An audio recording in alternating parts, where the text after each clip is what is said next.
Video में चर्चा करेंगे कुछ कर्षण जैविक रासायनिक विधियों की जिससे आप दीमक से फसल का बचाव प्रबंधन कर सकें। कृषि उत्पादों की कोशिका का एक महत्वपूर्ण घटक सेलुलोज है। मृदा में सुरंग बनाकर रहने वाला एक कीट पोषक तत्वों से भरपूर सेलुलोज को खाकर उसे मिट्टी में बदलकर खेत की उर्वरता, पोषक तत्वों की उपलब्धता, खेत में पानी की घुसपैठ कराकर हमारी फसल की पैदावार को बढ़ाता है। नमस्कार, मैं आपका डॉक्टर राजेंद्र सिंह चौहान एक नए वीडियो के साथ चर्चा करेंगे हमेशा गहराई टीलों में छिपे रहने वाले बहुपक्षीय सामाजिक कीट दीमक की, जो निसंदेह खेतीबाड़ी के लिए फायदेमंद है और हमारे पारिस्थितिकी तंत्र पर इसका बड़ा प्रभाव है। लेकिन इसकी विनाशकारी प्रकृति को भी हम भुला नहीं सकते। किसान बंधुओं, आज दीमक दुनिया भर में कृषि प्रणाली में एक गंभीर समस्या है। बोए गए बीज, खेत में खड़ी फसलें, खलियान, भंडारित अनाज, बाग, जंगल, घर का फर्नीचर, किताबें, लकड़ी के ढांचे, मकान को भी ये भारी नुकसान पहुंचाते हैं। फसल में दीमक का संक्रमण बीज से शुरू होकर उचित प्रबंधन न होने पर पूरे खेत में फैल जाता है। हालांकि विश्व स्तर पर दीमक प्रबंधन विधियां विकसित करने में प्रगति हुई है, लेकिन टिकाऊ प्रबंधन अभी भी एक चुनौती है। वीडियो में चर्चा करेंगे कुछ कर्षण जैविक रासायनिक विधियों की जिससे आप दीमक से फसल का बचाव प्रबंधन कर सकें। कर्षण क्रियाओं में किसान बंधुओं, जिस खेत में दीमक का अधिक प्रकोप है उस खेत के आसपास के क्षेत्र को साफ रखें, गहरी जुताई करें जिससे रानी को हटाया जा सके। इससे आपको पूरी जो कॉलोनी है वो भी नष्ट हो जाएगी।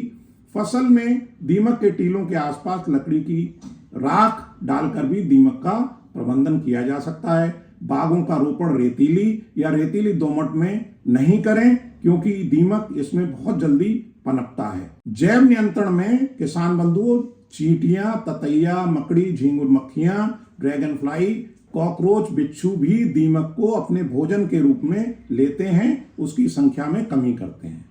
वहीं जैविक विधि में ही किसान बंधुओं, खेत में दीमक के जैविक प्रबंधन के लिए बाजार में बहुत आसानी से 2 एंटोमोपैथोजेनिक फफूंदियां उपलब्ध रहती हैं, जिसमें एक है विवेरिया बैसियाना, दूसरा है मेटारिजियम एनिसोप्लिए। दोनों का ही प्रयोग हम कोमल शरीर वाले कीट होते हैं जैसे थ्रिप्स, सफेद मक्खी, एफिड, गिडार, इनको मारने के लिए करते हैं और दीमक का ये जो फफूंदियां हैं स्थायी प्रबंधन भी करती हैं। दोनों की विधियां भी लगभग समान है। कोई भी आपको जो भी बाजार में मिल जाए उसकी 2 किलो मात्रा को 150 से 200 लीटर पानी में घोल बना करके सीधे दीमक पर आप छिड़काव कर दें। छिड़काव करने से क्या होगा, जो ये फफूंदी है इसका स्पोर जो है आपकी दीमक के शरीर पर पहुंच जाएगा और वहां अंकुरित हो जाएगा और ये माना जाता है कि 48 से 72 घंटे में उस दीमक को मार देगा। एक फायदा और होता है किसान बंधुओं इनका प्रयोग करने से कि दीमक, जो संक्रमित दीमक होगी, जहां जहां से गुजरेगी उस दीमक दूसरी दीमक को भी संक्रमित कर देगी और हो सकता है वो रानी तक पहुंच करके भी उसको संक्रमित करके मार दे। इससे आपको लंबे समय तक राहत मिल जाएगी। यदि खेत में भूमिगत रेंगते हुए दीमक दिखाई दे रहे हैं तो उसके नियंत्रण के लिए इनमें से किसी की भी 2 या 3 किलो मात्रा को 150 से 200 किलो जैविक या गोबर खाद में मिला करके उसमें थोड़ा सा नम बना दें, पानी का छिड़काव कर दें उस गोबर पे जिसमें आपने ये मिलाया है और 48 से 72 घंटे तक प्लास्टिक की शीट से ढककर रख दें, जिससे उसमें क्या होगा कि जो फफूंदी है वो विकसित हो जाएगी और शाम को इसे खेत में बखेर दें।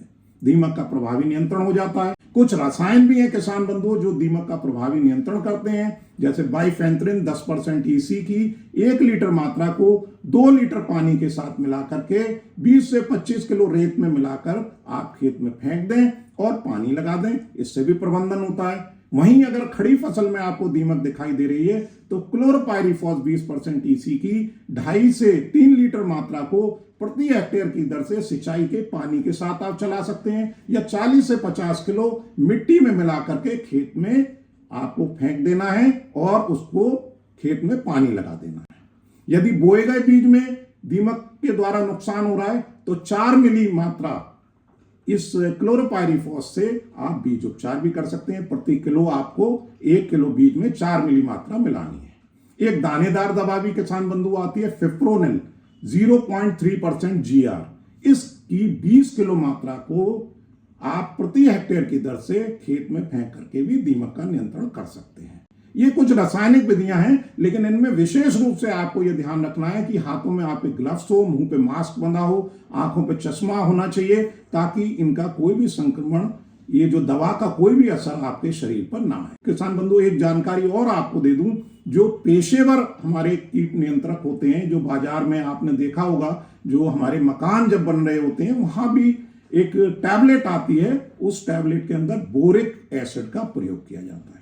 बोरिक एसिड को सेलुलोज की, जो चूंकि सेलुलोज पर ये निर्भर करती है, तो सेलुलोज की आधार मान करके इनकी टैबलेट्स बना दी जाती हैं, और जब दीमक उसको खाता है तो उसके गले में फंस करके वो दीमक को मार देता है। किसान बंधु, ये वीडियो आपको कैसा लगा? इसको अधिक से अधिक किसानों को पहुंचाना है, और ये दीमक का एक प्रभावी नियंत्रण का तरीका है, ताकि हमारे किसान बंधु अपनी फसल को दीमक से प्रबंधन कर पाए, बचा पाए। धन्यवाद किसान बंधुओं, नमस्कार।